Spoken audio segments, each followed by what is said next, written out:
How do you move to a new country when you're scared, but deep down, you know you're meant for more? How do you pack your bags and with them your courage, your hope, your next chapter and step into the unknown?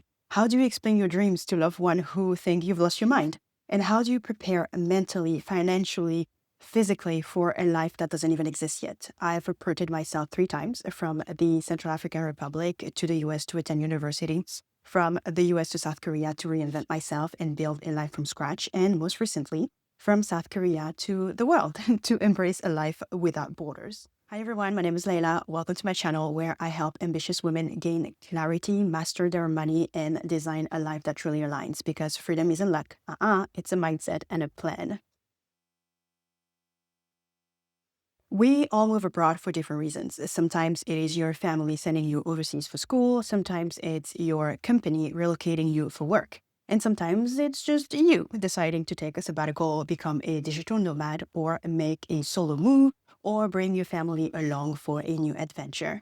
Every scenario has its own focus and its own kind of preparation. But before we get into that, I want to talk about something way more important: your why. Why do you want to move abroad? What made you wake up one day and think, my best life is somewhere else, maybe in the bustling and affordable cities of South Asia, the timeless charm of Eastern Europe, or the beaches, wherever your soul calls you to go? Because here's the truth: your why usually has to do with something you are either running from or running towards. If you're not sure which one it is, here is two powerful prompts that I can offer you. What version of me am I trying to meet abroad? What lifestyle do I want that I cannot access where I am right now? Be honest with yourself, because your why is your anchor. It's what keeps you grounded when the excitement fades and when challenges hit. Without a strong why, defining your what and framing your how will almost be impossible. My move to the US was something that was decided for me by my parents to send me there for school. But my move to Seoul, that was mine, my choice. And to this day, it is one of the best personal decisions I've ever made. My why was very simple. I had visited the country twice and I loved the person I became when I was there. There was a calling I couldn't explain. I just knew deep down that this place held the soil where I could plant myself and grow. It felt like fertile ground for reinvention, for choosing who I wanted to become and how I wanted to live. That's why it's so powerful to have a why that you can hold on to when you prepare. So, what is your why? Is it strong enough to hold you accountable to your vision when things get hard? And one more thing: if what you're running from is psychological, like a depression or burnout or unresolved trauma, remember, those things do not magically disappear in a new location. In fact, they often follow you, and sometimes the distance can make them louder. So deal with them with intention while preparing for your move. Some people know exactly where they want to go. Maybe they've visited before and fell in love with the place, and maybe they have friends or family there, or maybe there's a specific opportunity, a job, a lifestyle, a climate that draws them in. And then there are others who have no idea. They just know they need to get out and try something different. In the US right now, with the uncertain, tense, and divided atmosphere post-election, many people have lost their jobs, their sense of safety, and even their faith in the American dream. And for some, that loss has awakened a longing to start over somewhere new. If that is you, research will be your best friend. And the most important compass you can use, well, it'll be your values and your personal goals. For example, if you are a Black American looking to reconnect with your roots and have experiences and better quality of life, your values might guide you towards a country that supports that vision, a place that feels like home. And based on what we can see on social media, Kenya and Ghana have become popular choices for that reason. Vibrant cultures, growing expat communities, and opportunities to thrive. If you value freedom and want to escape the corporate burnout, or maybe you've lost your job and crave a fresh start, then Southeast Asia could be your playground for freelancing or digital nomad life. Or maybe Dubai calls you with its entrepreneurial spirit and anything is possible energy. I actually made a video about why I left South Korea after 4 years and 4 months, but can you guess where I wanted to go next? My why was simple. I wanted freedom, freedom of movement, freedom of income, and freedom to expand. Life in Korea, although stable and admired from the outside, became to feel limiting. I had a corporate job, not teaching, which many expats see as, the dream job to have. But even then, I realized that my income, my vacation days, and my creative freedom would always be capped. The city that once felt like my dream became too small for my new ambition, so I set my sights on Dubai. I had visited the country in 2024, like for a festival, and I felt inspired to drive the entrepreneurial energy that anything can happen there kind of vibe. So I planned my move there in 2025, work remotely and use my free time for content creation and coaching. And then something even better came up, the chance to return to Central Africa to build something of my own on my own terms. All of that to say, your goals and your values and your season of life would shape or should shape your choice of country. Always be practical. The passport that you hold will determine how easy it is for you to travel or settle. Trust me, traveling as an American is very different from traveling as a Central African. Consider the visa requirements, the country's safety and infrastructure, the cost of living, access to healthcare, the strength of its expat community. Some countries even have special visa programs designed to attract digital nomads, entrepreneurs, or skilled workers.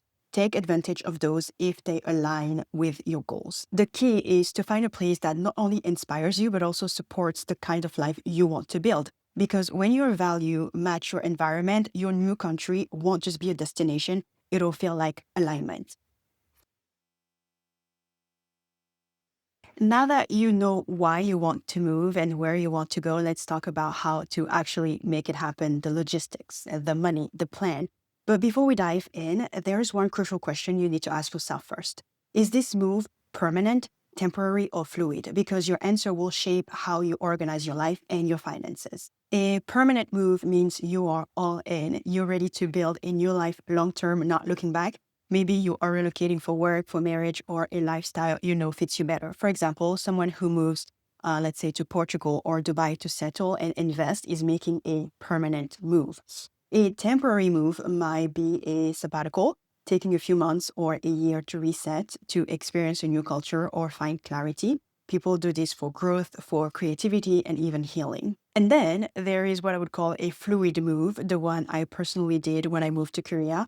I wanted to stay long term, but I also knew my future depended on a few things, learning the language and finding a stable job. So I prepared and saved for a year and a half, giving myself a clear window to settle. If I didn't work out or if it didn't work out, I was ready to return to the US. So each type of move has its pros and cons. For example, when I left Korea, it was a permanent move. I did not plan to seek residency again, but I will always go back as a visitor. Where I am right now, based in Central Africa, traveling the world and running my activities remotely, that is a temporary base until I anchor myself somewhere that fully, makes sense to me. Once you have identified what kind of move you're making, ask yourself, who will I be in this country? Who will you be? Will you be a student learning the language while looking for a job? Would you be a professional working locally? Will you be a freelancer, an entrepreneur, or someone working remotely while enjoying the local lifestyle? Your new identity determines everything that follows, especially your visa and your paperwork.